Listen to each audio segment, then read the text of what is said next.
আসসালামু আলাইকুম রহমতুল্লাহ বারাকাতুহু। সুপ্রিয় ভাই বোনেরা, আপনারা কেমন আছেন? যারা নাদাল সমস্যায় ভুগছেন, অ্যালার্জি, তারপর হচ্ছে বারবার হাঁচি লেগে থাকে, নাকে জ্যাম লেগে থাকে অথবা নাজাল পলিপ তৈরি হয়ে গেছে, তাদের জন্য তারা বলবেন কি সমাধান কি?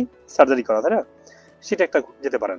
আর যদি মনে করেন সার্জারি আমি করতে চাই না, কারণ এটা বারবার সার্জারি করতে হবে, একবার করলে অনেকবার হয়।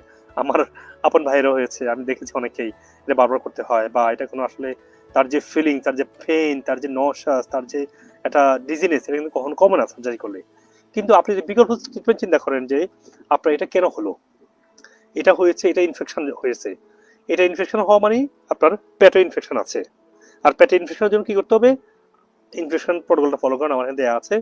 তারপরে ইমিউন সিস্টেম আন্ডার ওয়ার্কিং, এরপরে হচ্ছে কি ভিটামিন ডি লো। তাহলে কটা কথা বললাম: ইনফেকশন, ভিটামিন ডি লো, ইমিউন সিস্টেম আন্ডার ওয়ার্কিং। এই তিনটা কাজ যদি করতে পারেন ভাই, এই তিনটা কাজ কথা বললাম, ইমিউন সিস্টেম আন্ডার ওয়ার্কিং, তাহলে কি করবেন? আপনি জিঙ্ক লাগবে, ভিটামিন সি লাগবে। হুম। তারপরে আর যদি বিদেশে আমেরিকাতে থাকেন, তাহলে আমাদের যে মেডিসিন